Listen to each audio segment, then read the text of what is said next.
Pernah nggak sih Anda merasa, aduh kok semuanya jadi rumit banget ya? Nah, dalam pembahasan kali ini, kita akan bedah satu ide super keren dari buku Simple Rules.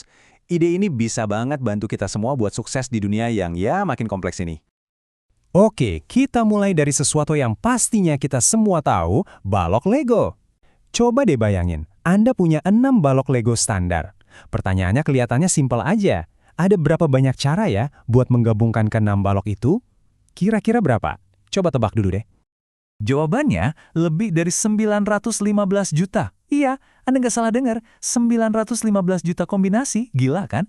Nah, ini gambaran yang pas banget tentang gimana sesuatu yang kelihatannya simple bisa tiba-tiba jadi super kompleks. Dan ini bukan cuma soal Lego, ini soal hidup kita. Jadi, kerumitan yang meledak-ledak ini ada di mana-mana loh. Dari kerjaan sampai urusan pribadi. Dan seringnya, tanpa kita sadari, kita ini udah masuk ke dalam apa yang disebut penulisnya sebagai perangkap kompleksitas. Lucunya ya, waktu kita ketemu masalah yang rumit, insting pertama kita itu apa coba? Justru melawannya dengan solusi yang lebih rumit lagi. Kita tambah proses, tambah aturan, tambah langkah-langkah. Intinya sih, kita coba padamkan api pakai bensin. Ya jelas aja jarang berhasil. Dan pola ini tuh kejadian di mana-mana. Coba kita lihat deh contoh di regulasi keuangan. Glass-Steagall Act tahun 1933 itu cuma 37 halaman. Bandingin sama Dodd-Frank Act tahun 2010 yang tebelnya diprediksi bisa lebih dari 30.000 halaman.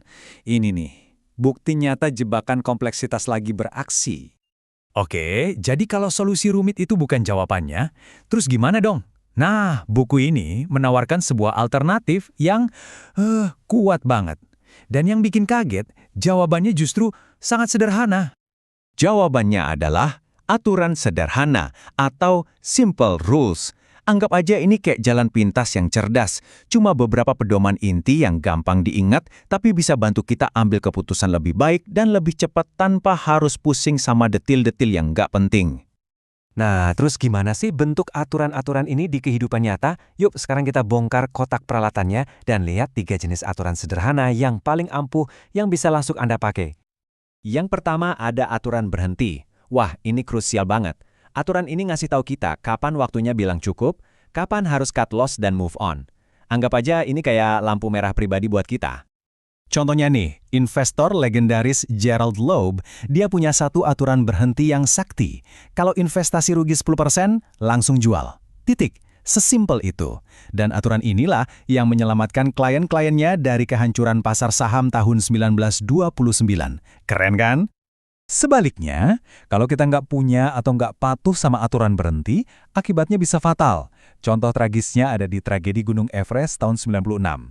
Para pendaki di sana mengabaikan aturan sederhana, jam 2 siang harus putar balik, apapun yang terjadi.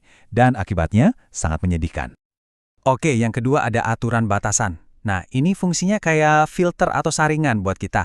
Aturan ini bantu kita buat milih-milih dengan cepat, peluang mana yang layak dikejar dan mana yang sebaiknya kita cuekin aja. Jadi energi kita bisa fokus ke hal yang paling penting.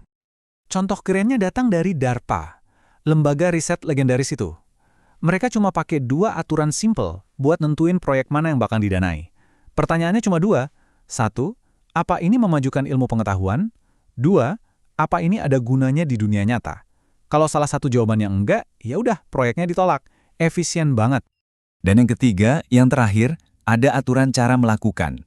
Ini ibaratnya kayak buku panduan pribadi kita. Isinya resep-resep singkat buat ngerjain tugas penting dengan konsisten dan benar.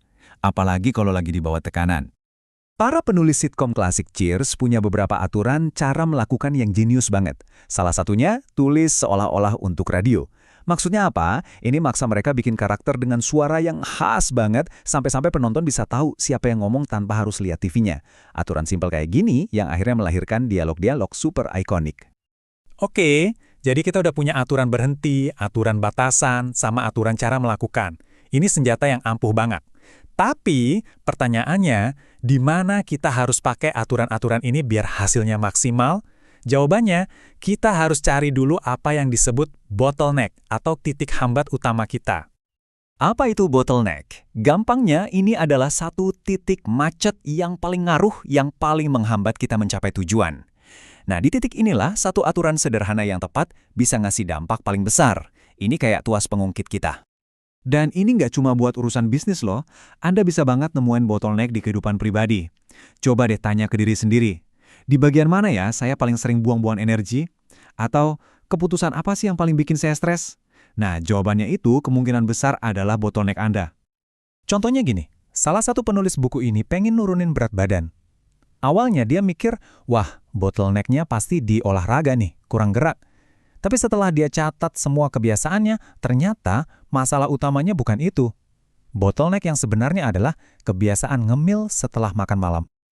Nah, begitu Anda berhasil nemuin di mana letak bottleneck-nya, disinilah bagian serunya dimulai. Sekarang waktunya Anda bikin aturan sederhana versi Anda sendiri buat menaklukkan bottleneck itu.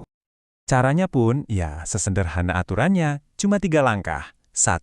Tentukan tujuan yang spesifik. 2. Temukan bottleneck yang sebenarnya. Dan 3. Ciptakan satu aturan sederhana yang pas buat ngatasin bottleneck itu. Simpel kan? Jadi intinya begini, buat bikin perubahan besar, Anda nggak butuh rencana super rumit.